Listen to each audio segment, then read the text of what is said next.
İşittim feryadını, kırıldı belim, gelmek mümkün değil, bağışla beni, bağışla beni. Didindim çırpındım kapalı yolum, gelmek mümkün değil, bağışla beni. Didindim çırpındım kapalı yolum, gelmek mümkün değil, bağışla beni.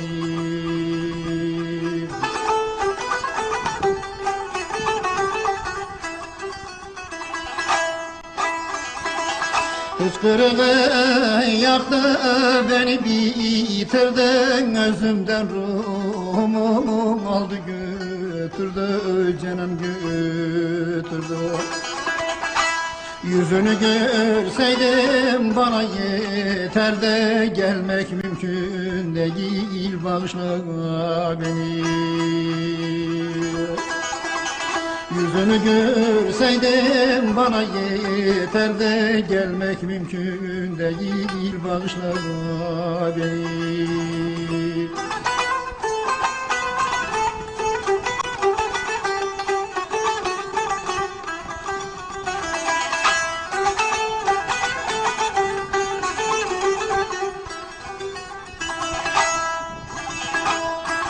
Oradan olsaydım silerdim yaşını, döşümden alırdım güzel başını, canan başını.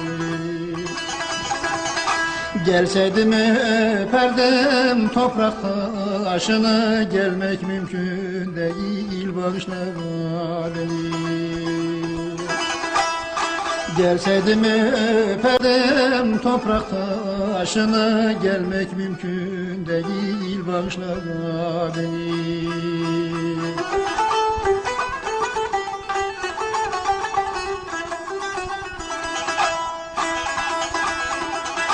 İzdırabın çoktur, büyük acın var, senden uzak kaldım, yanıyorum yar, yanıyorum yar. Gelirdim kuş gibi uçsaydım eğer, gelmek mümkün değil, bağışla beni. Gelirdim kuş gibi uçsaydım eğer, gelmek mümkün değil, bağışla beni.